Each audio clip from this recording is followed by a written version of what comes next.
आज बिरादरी के अंदर मास्टर और मौलवी तो जरूर हो गए हैं, कुछ मुखिया, सरपंच और जिला परिषद जरूर हो गए हैं और सोचते हैं कि इतना ही काफी है।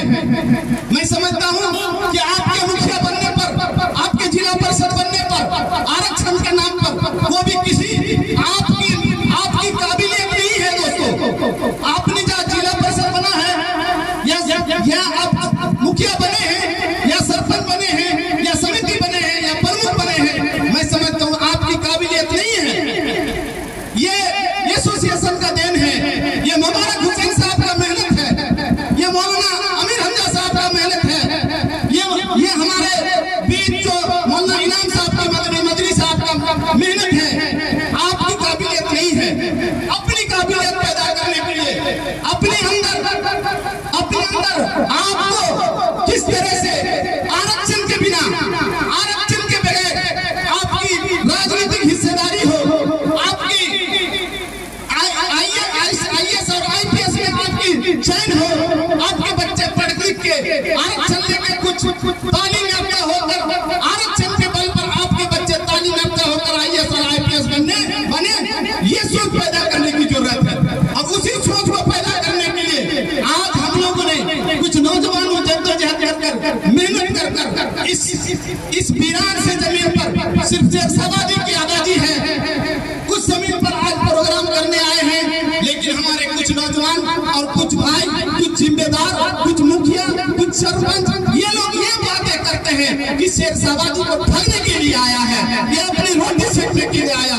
दोस्तों, आपने सुना होगा, मैं इन मुखियाओं से कहना चाहता हूँ, एक जिला परिषद से कहना चाहता हूँ, जो हमारे जिम्मेदार हैं, इनसे मैं कहना चाहता हूँ, भाइयों आइए और हमारी बातों को सुनिए। आप अगर कांग्रेस करते हैं, आप MIM करते हैं, आप RJD करते हैं, JDU करते हैं, आप BJP करते हैं, आप किसी को करिए, कुछ भी करिए, लेकिन आपके यहाँ आकर एक मुख्यमंत्री जो आपके बिहार के मुख्यमंत्री रह चुके हैं और आप ही के पार्टी के द्वारा बनाया हुआ मुख्यमंत्री रह चुके हैं, आज हमारे खिलाफ बोल के चले गए। कारण क्या है? इस कारण को खोजने की जरूरत है। अब तक हम लोग इस कारण के पीछे नहीं जा रहे हैं। आप एक मास्टर बन गए, आप एक मुखिया बन गए और आप मुखिया बनते हुए आपके इलाके में, आपके जिला में आकर कुछ भी बोल के चले गए और आप मुखिया बने हुए हैं। किस चीज का मुखिया? आपको जवाब देना होगा इस समाज को। इस बिरादरी के नाते आप मुखिया हैं, इस बिरादरी के नाते आप जिला परिषद है, आप जवाब नहीं दे पा रहे हैं। क्यों? क्या कारण है? आरक्षण के बल पे ही आप चलेंगे? दोस्तों, आज आपको जगाने के लिए हमारे बड़े बड़े बुजुर्ग, आलिम दीन, स्कॉलरशिप, आप विश्वास, आप बेस्ट आदमी हैं, उसके पास बहुत सारा काम है। हमारे मौलाना मुजम्मिल साहब के पास बहुत सारा काम है, आज आपके बीच आए हैं, लेकिन आपकी भागीदारी नहीं है। आप सिर्फ सरपंच और मुखिया बन के रहने से आपका इस तरह का बयानबाजी नहीं रोक सकता है। इसलिए आपको मैं कहने आया हूँ और नौजवानों से खास कर कहता हूँ कि नौजवानों, इतना दिन जो हो गया, आप जैसे तैसे चलते थे, लेकिन आज दुनिया तरक्की कर चुका है, कंप्यूटर का जमाना हो चुका है। आप इस तरह से नहीं चलेगा कि आप लाख रुपया 2 लाख रुपया कमा लिए हैं, इसलिए आप बड़े आदमी हो गए, पैसा सबके पास है। आपको अगर बिरादरी को, कौम को, इलाके को, देश को तरक्की करना है तो राजनीतिक हिस्सेदारी होनी चाहिए। आपकी राजनीतिक हिस्सेदारी क्या है? आप बताइए, आपकी राजनीतिक हिस्सेदारी क्या है? आपकी अगर राजनीतिक हिस्सेदारी होती तो आज चिकन रमाजी जैसा आदमी, आज टीटू बदवाल जैसा आदमी, जिसका बाप का ठिकाना नहीं, जिसका माँ का ठिकाना नहीं, जिसका कौम का ठिकाना नहीं, वो किस कौम का है? एक पत्रकार जिसका यहाँ ठिकाना ही नहीं है, घर ही नहीं, वो आदमी यहाँ आकर हमारे खिलाफ बोल के चले जाते हैं और आप हम चुप रहते हैं। एक मुखिया बने हैं, अपने आप को मुखिया बनाते हैं। मैं आपसे मुखिया और जिला परिषद से पूछना चाहता हूँ कि आपके यहाँ बोल के क्यों जाते हैं? दूसरी बात यह है, तालीम के मामले में मैं मुखियाओं से, जिला परिषदों से, मैं MLA से पूछना चाहता हूँ। आज दुनिया तरक्की कर रहा है, अरे ये बिरादरी बहुत पीछे है। इस बिरादरी का बच्चा प्राइवेट स्कूल में पढ़ नहीं सकता, इस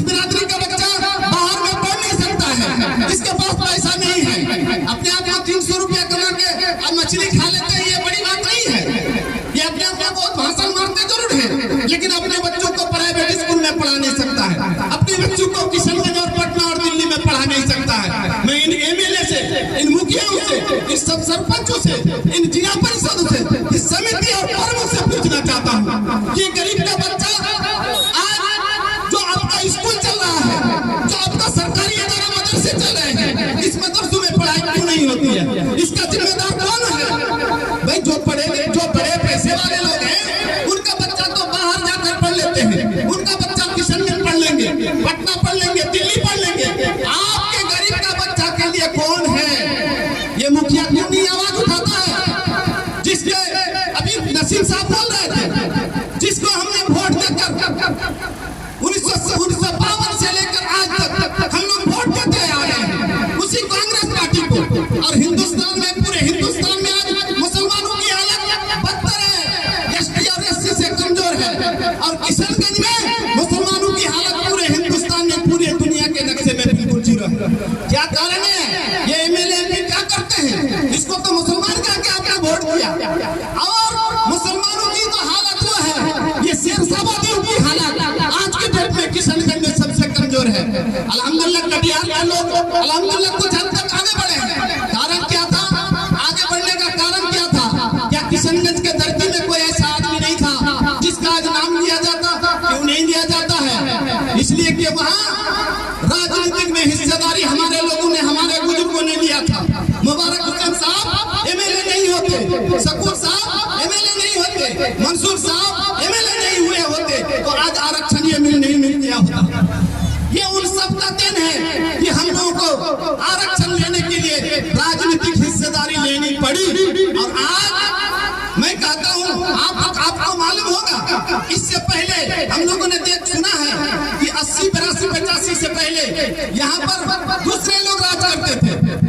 कोई बाहर से कोई हिंदू समाज के लोग आके एमएलए और एमपी बनते थे, लेकिन यहाँ के इस इलाके के लोगों ने सोचा कि नहीं, हमारा आदमी होना चाहिए। तब जाके अजीमुद्दीन साहब और तस्लीम साहब एमएलए और एमपी बने। जब तस्लीमुद्दीन साहब बहुत अच्छा काम करते थे, लेकिन यहाँ के भाई मिर्जापुरियों ने अपनी हक के लिए, मैं उनको खराब नहीं कहता, वो अपनी आवाज को बुलंद किया अपने हक को लेने के लिए। और शायद 2004 में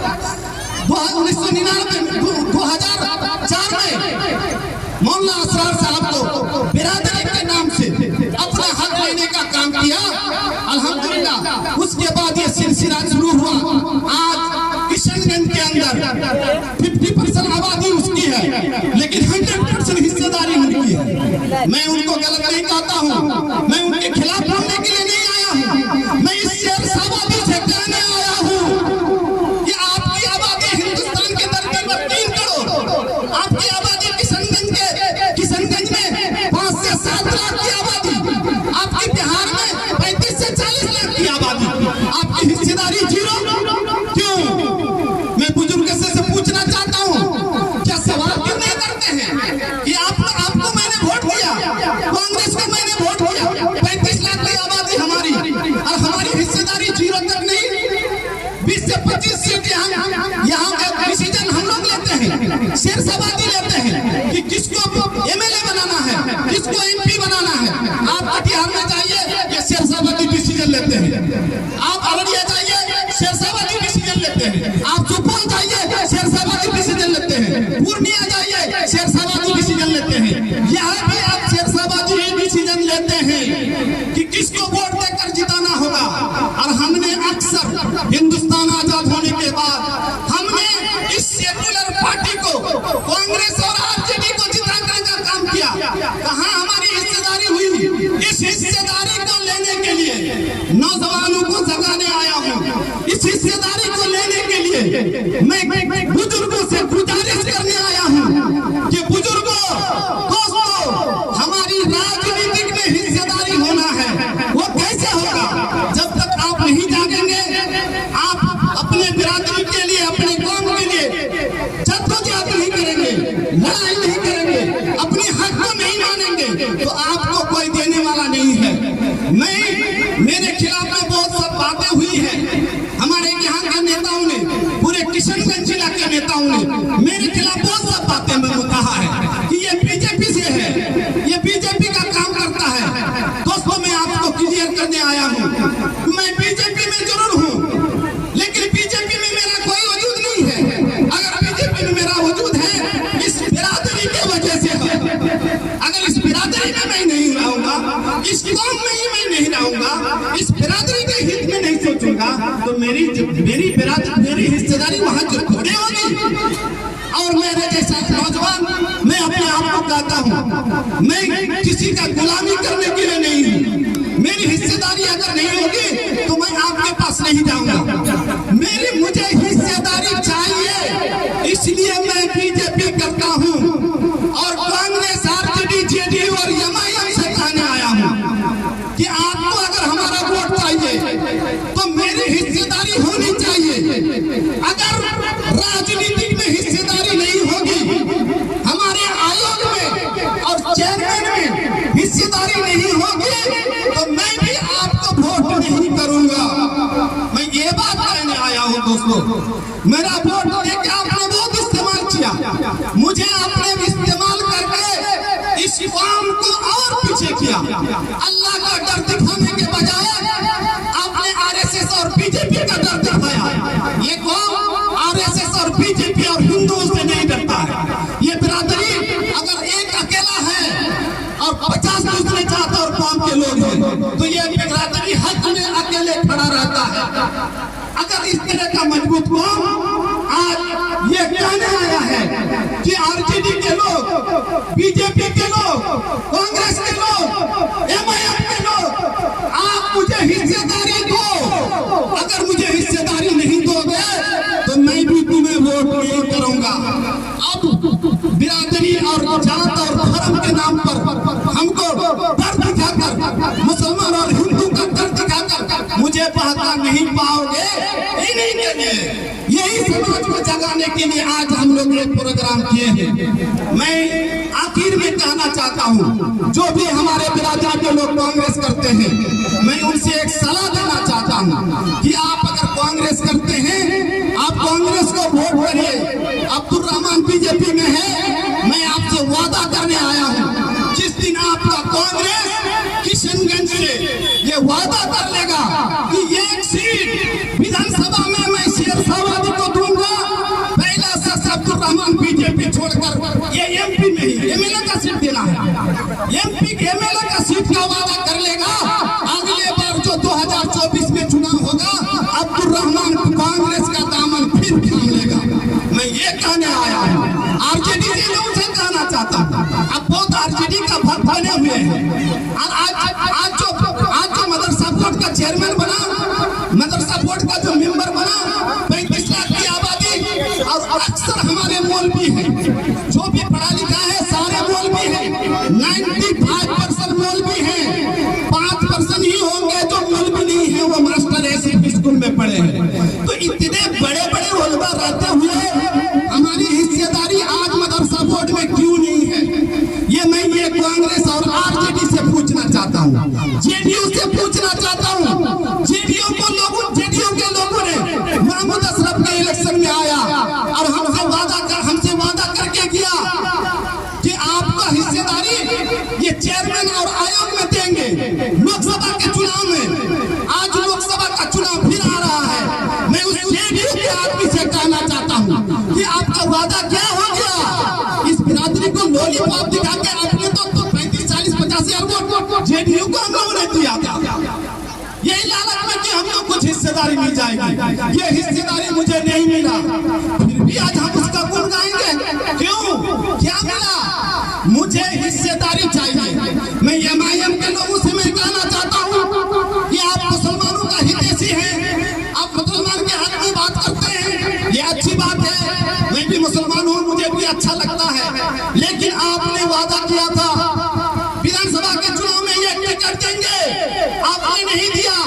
और एमआईएम के लोगों से मैं कहना चाहता हूँ, आपने नहीं ले सका, फिर आप उसका दामन क्यों थामे हुए हैं? उससे सवाल करिए।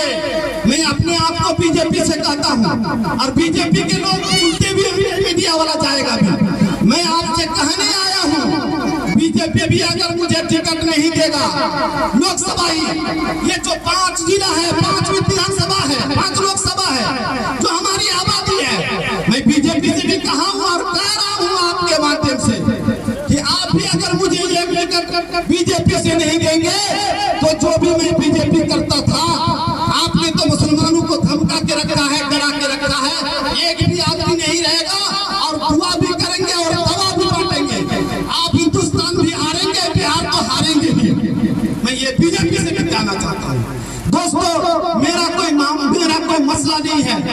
मैं बिरादरी के नाम पर, बिरादरी के होने की वजह से दो बार का विधानसभा में लड़ा हूँ। इसी वजह से बिरादरी ने 17,000 मुझे वोट दिया है। मेरी कोई हैसियत नहीं थी कि मैं विधानसभा लड़के 17,000 बिरादरी का वोट ले लूं। 35,000 वोट में 18,000 वोट हिंदुओं का था और 17,000 इस बिरादरी का वोट था। उसी वोट लेने की वजह से मैं इस बिरादरी के एहसान तले दबा हुआ हूँ कि हमको 17,000 जो मुसलमान के खिलाफ बोलता है उस पार्टी ने मुझे वोट दिया है। उस कर्ज को उतारने के लिए इस तरह का प्रोग्राम करता हूँ, ना कि अपना कोई मकसद है, ना कोई मेरी हिम्मत है, ना मेरे अंदर कोई ताकत है। फिर भी हमारे बिरादरी के लोग हमारे खिलाफ बोलते हैं, क्या कारण है? आप आओ, आगे बढ़ते आओ, मैं आपके मंच में आऊंगा, आपका तारीफ करूंगा, आप काम नहीं करेंगे और दूसरे का शिकायत करेंगे। ऐसे लोगों का बायकॉट होना चाहिए, नहीं तो ये कौम ना तरक्की करेगा, ना शिक्षा में तरक्की करेगा, ना राजनीतिक में तरक्की करेगा, ना आपका नेता पैदा होगा। मैं ज्यादा नहीं बोल के मैं इलाके के लीडर से मैं कहना चाहता हूँ, अपने पार्टी से आप वादा करवाइए, आपका अब्दुल रहमान आपके साथ रहेगा।